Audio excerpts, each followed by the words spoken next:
Coffee with a Cop， 这个刚才往里看了一眼啊，这个里边的警察还挺多的。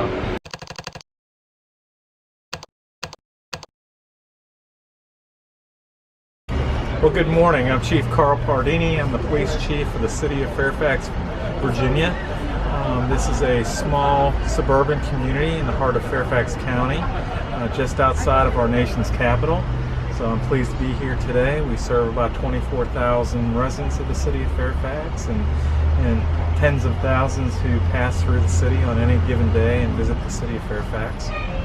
I'm happy to join Chief Pardini here. I'm John Staley, one of the council members here in the city of Fairfax, and we're celebrating a sort of a historic moment here today. This is our first Coffee with a Cop conversation that we're doing here. Really? This is the first time? First time we've done it. Was the idea you guys came up with? Yes. Well, this is not actually the first Coffee with a Cop, but it's the first time that council member Staley and I have had a chance to get together in this venue. But this is called Coffee with Cop, and it's a community outreach initiative that we started about a year ago to have our officers more engaged with the residents and business owners and folks again who visit our community on a daily basis. It's a day where we can get together and have one-on-one conversations.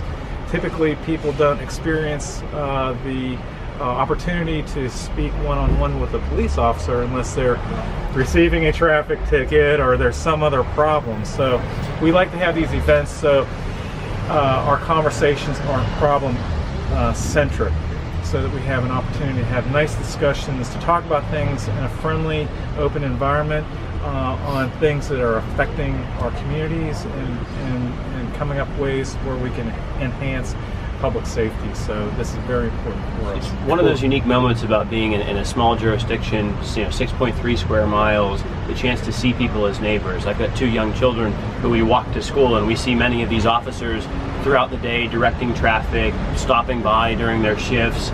It's a great opportunity to put a name and a face together, so you start to remember each other, get to know each other, and really enhance that community. That community policing aspect of it, where you get to know each other as people, is really powerful, because when those moments of crisis arrive or there's an issue, it's not always the first time you're interacting with someone with a badge, and that really is a powerful thing, especially for younger ones. It's very important that we establish networks of that involving cooperative assistance and developing those relationships before a crisis begins. The time to develop relationships is not during a crisis. So this is a great way, again, like John said, to have faces with names, and this is part of our community outreach initiative under the philosophy of community policing. So police officers are mothers, fathers, brothers, sisters, and uncles.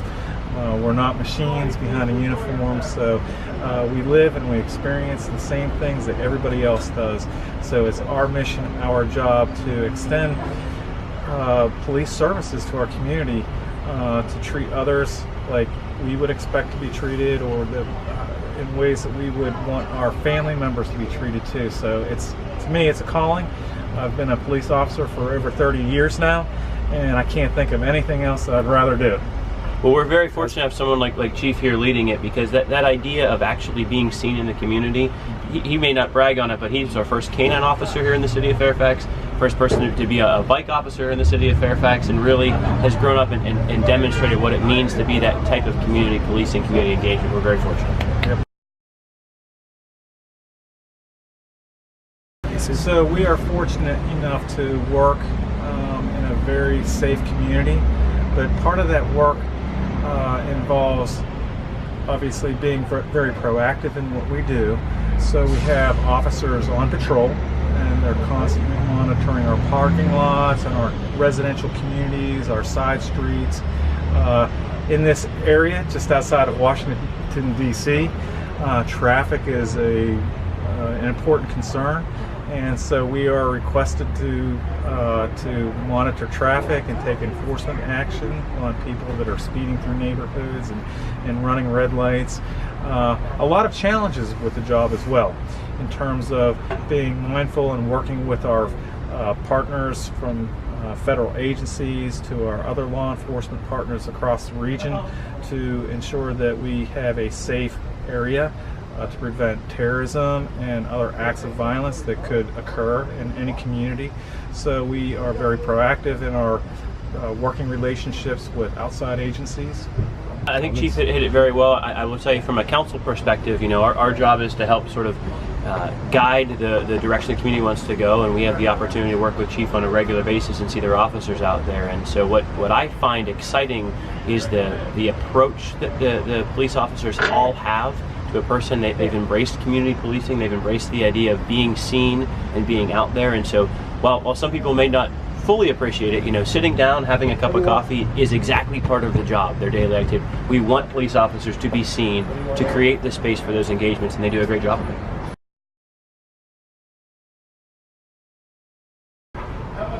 So I think one of the most challenging things that we have to deal with Not is smiling, Exactly. So we are engaged in this issue with opioid addiction, heroin addiction, not in the city of Fairfax, but it expands across the United States. Yeah. So that's going to be one of our big challenges, is Especially in with recent years. the heroin epidemic, the opioid epidemic, and that's certainly on all police chiefs' radar across the United States, because any community can be affected by that. Definitely. Recently, within the last couple of years, we've seen an uptick in violent gang activity across the DC region, across many regions across the United States. So we are constantly, one of our concerns is keeping our community, the city of Fairfax, safe from opioid and heroin addiction and gang activity. So again, it's being proactive in a friendly, approachable manner, making sure that our officers are trained. It's hiring good people, and that leads into another challenge in terms of being able to recruit police officers who want to take on the responsibilities. And let's face it, across the United States, law enforcement has been the focus of some negativity, and we want to make sure that we are out there in the public and that we show people who we are and what our job is. So by doing that, hopefully as well, more people will become interested in the career opportunities that law enforcement, the policing has to offer. So that's another challenge in terms of recruitment and retention of our police officers. So it's hiring great folks and dealing with a lot of social problems, mental illness, mental health issues. Our officers are constantly coming into contact with people suffering from mental health issues, and how do we de-escalate situations, and how do we care for those people and direct them to the resources, how do we facilitate the resources that they need to recover and to lead safe and healthy lives. And I would say, Virginia's got a unique system of government. As council members, we are very much a part-time position, and so we rely heavily on our professionals to tell us what to focus on, where to tie in there, and at the same time to provide that sort of guidance as to where we headed as a community, to make sure the community is constantly being heard. And that is easier here in the city of Fairfax because of what Chief said about the right type of people hired. We as a nation and as a world, as you're taking this back to folks over in China, have to remember that there are people who are doing this job. And the more we can go back to that community connectivity of the person behind the shield, I think that's really important, because as you get to know your community police officers, you get to know the person assigned to my area in the city and get to have a conversation with them, it really ties into what Chief said. When a crisis happens, and they do, you're prepared because you built that relationship up. So our job is a lot of relationship building, creating the space for that conversation to occur, and that's something we've got a great partner in. Yeah, and one of the things I always like to say is the community assists the police department. We work in partnership. Many times the members of our community, our residents or business owners, they're our eyes and ears. They see things that we may not see. So I always say part of that being proactive and staying ahead of the curve in terms of crime fighting and is the word that we get from members of our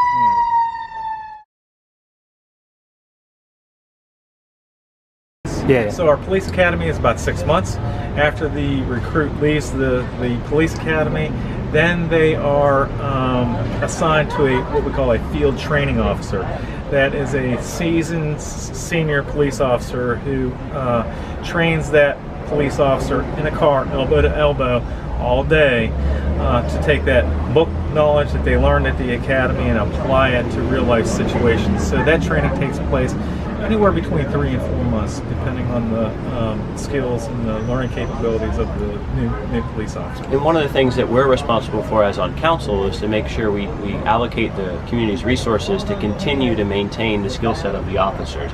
So continued training, the idea of empowering officers to go get the latest and greatest information out there, to make sure we have enough officers on staff so that some can go take a new course or a refresher. That continuous learning process is part of the culture we've created here in the city of Fairfax. We want a community police officers, and that requires continued investment of the citizens in that human capital of the person behind the badge.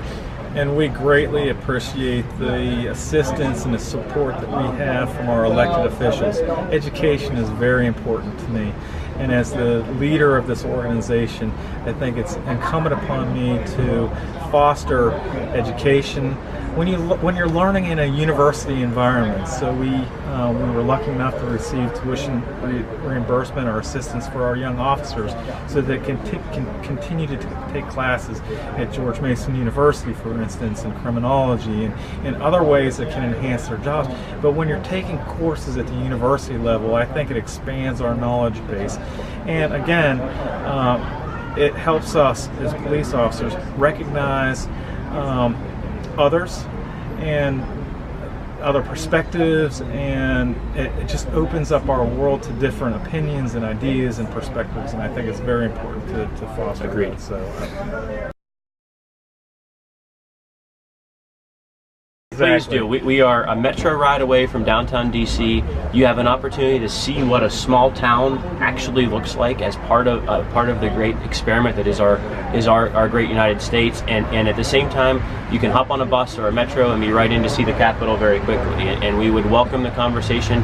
We have a great economics advisor here to talk about it. We have a great tourism opportunity here. We have historic Civil War sites at Blenheim. We have a great city museum down here as well, and the opportunity to see what it's like and to have conversations. You will see our officers and the chief out and about. They will stop in and say hello. They were interested in engaging, and we can really provide a unique lens on the American experience here in the city of Fairfax. And they'll be safe while visiting. Absolutely.